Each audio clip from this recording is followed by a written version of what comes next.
Hello friends, welcome back to my channel. তো আজকে এসে পড়লাম ফুলকপির দুটো রেসিপি নিয়ে। তো ফুলকপি দিয়ে দুটো রেসিপি করেছিলাম, সেগুলো আপনাদের সাথে শেয়ার করছি। তো একটা তো একদমই প্রথমবার ট্রাই করলাম, যেটা কি ফুলকপি সর্ষে দিয়ে করেছিলাম এই রেসিপিটা, আর ফুলকপি ভাজা করেছিলাম। তো দুটো রেসিপি করেছি ফুলকপির। তো লাস্ট ফুলকপি খেয়ে নিচ্ছি। তা আপনারা এখন ফুলকপি খাচ্ছেন কিনা জানাবেন। তবে লাস্ট ফুলকপি এবার ভালোই লাগলো খেয়ে, ভালোই টেস্ট লাগলো। তো প্রথম একটু বড় সাইজের ফুলকপি কয়েকটা নিয়েছি, যেগুলো কি চচ্চড়ি করব সর্ষে দিয়ে। তো একটু ভাপিয়ে নিচ্ছি। তো কিছু সময় ভাপিয়ে নিয়ে তুলে রাখলাম, আর এদিকে বসিয়ে দিয়েছি যে ফুলকপিটা ফ্রাই করব। তো ফুলকপিটাকে একটু ভাপ দিয়ে নিই, তাহলে কি হবে, গ্যাসের প্রবলেম হবে না। তার জন্য একটু ভাপ দিয়ে নিচ্ছি।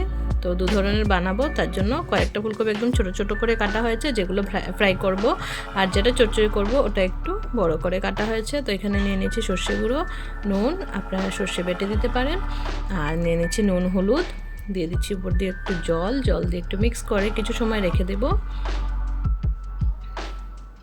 কয়েকটা চিরা কাঁচা লঙ্কা দিয়ে দিচ্ছি, আর উপর দিয়ে হালকা একটু সর্ষের তেল দিয়ে কভার করে রেখে দেব কিছু সময়। আর এদিকে দেখুন কড়াইতে নিয়ে নিচ্ছি সর্ষের তেল,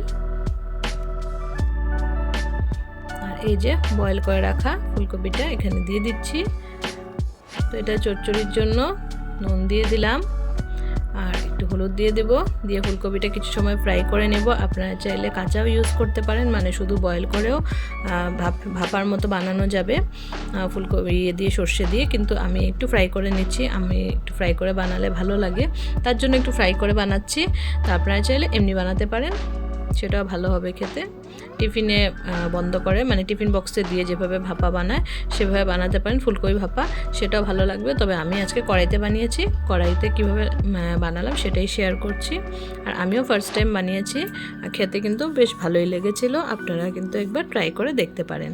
তো দেখুন আমার এদিকে ফুলকপিটা ফ্রাই করা হয়ে গেছে, হালকা লাল লাল করে ফ্রাই করে নিচ্ছি। তো মোটামুটি ফুলকপি ফ্রাই হয়ে গেছে। এখন ফুলকপিটাকে ভাজা হয়ে গেলে সর্ষেটা অ্যাড করে দেবো এটার মধ্যে। খুবই ইজি, খুবই সিম্পল রেসিপি একটা, কিন্তু খেতে একটু অন্যরকম স্বাদ হয়, ভালো লাগে। সবসময় তো একরকম তরকারি বানানো হয় ফুলকপি, তার জন্য একটু আলাদা রকমের ট্রাই করলাম। তো বেশ ভালোই হয়েছিল, তার জন্য আপনাদের সাথেও শেয়ার করে নিচ্ছি। তো দেখুন ফুলকপিটা ফ্রাই করা হয়ে গেছে। এখন উপর দিয়ে সর্ষের পেস্টটা দিয়ে দিলাম, যেটা ভিজিয়ে রেখেছিলাম কিছু সময়, আমি আধ ঘন্টার মতো ভিজিয়েছি।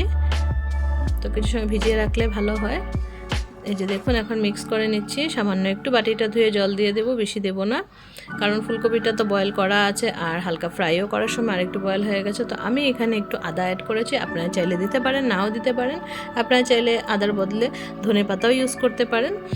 আমি ধনেপাতা দিইনি, আদা দিয়েছি। তবে আদার ফ্লেভারটা আমার সর্ষের মধ্যে বেশ ভালো লাগে, তার জন্য আমি আদা দিয়েছি। আপনারা চাইলে একবার ট্রাই করে দেখতে পারেন আদা দিয়ে, আশা করি আপনাদেরও ভালো লাগবে। তো দুটো লঙ্কা, তিনটে লঙ্কা দিয়েছিলাম। তো তিনটে লঙ্কা যে দিয়েছিলাম এটা একটু ইয়ে করে দিচ্ছি, খুন্তির সাহায্যে একটু ভেঙে দিচ্ছি ভালো করে। তো একটা রেসিপি রেডি হয়ে গেছে, এটাকে নামিয়ে রেখে দেব। এবার আরেকটা বানাবো, যেটা কি ফুলকপি ফ্রাই। তো আদার একটু খোসা ছিল, সেটা উঠিয়ে ফেলে দিলাম। তো দেখুন আমার ফুলকপির রেসিপিটা রেডি হয়ে গেছে। তো এটা মাখো মাখো গ্রেভি রেখেছি, আপনারা যদি ড্রাই করতে চান ড্রাইও করতে পারেন। তবে বেশি গ্রেভি এটাতে ভালো লাগবে না, তার জন্য একটু ড্রাই করে বানালে বেশ টেস্টি হবে খেতে, আর গরম ভাতের সাথে খুব মজা লাগবে। আমাদের তো খুবই ভালো লেগেছিল। তো দেখুন একটা রেসিপি রেডি হয়ে গেছে, এটাকে নামিয়ে রেখে দেব। এবার কড়াইতে দিয়ে দিচ্ছি সাদা তেল, দিয়ে যেটা ফুলকপি ভাজা করব সেটা করে নিচ্ছি। এই ফুলকপি ভাজাটাও ভালো লাগে, ছোটো ছোটো করে কাটলে, ছোটো ছোটো করে বানালে বেশ ভালো লাগে। তো দেখুন এই ফুলকপিগুলোকে একদম ছোটো ছোটো করে কাটা হয়েছে। তো একটু ভাপ দিয়ে নেওয়া হয়েছে, তার জন্য বেশিক্ষণ লাগবে না, বয়েল হয়েই গেছে অলরেডি। তো একটু নুন আর হলুদ দিয়ে দিচ্ছি। এটাতে বেশি কিছু দেবো না, খুবই শর্টকাটভাবে বানাবো, খুবই ইজিভাবে বানাবো। তো আজকে দুটো রেসিপি খুব ইজিভাবে বানিয়ে দেখাচ্ছি আপনাদেরকে, খুবই চটজলদি রেডি হয়ে যাওয়ার মতো রেসিপি। তো নুন আর হলুদ দিয়ে দিলাম, দিয়ে ফুলকপিটাকে সুন্দর করে ভেজে নিচ্ছি। এবার কিন্তু লাস্টের ফুলকপিগুলো বেশ ভালো লেগেছে খেতে, কিন্তু অন্যবার একদম লাস্টের দিকে ফুলকপি আনলে খাওয়াই যায় না, এত বাজে একটা গন্ধ করে। কিন্তু এবার বেশ ভালোই লাগলো খেয়ে।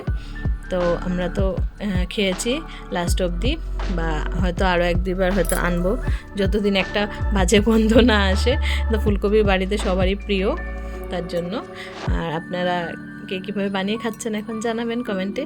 তো দেখুন কি সুন্দর করে ফুলকপিটাকে আমি ভেজে নিচ্ছি, লাল করে ভেজে নেব, তো কিছু সময় লাগবে ফ্রাই হতে।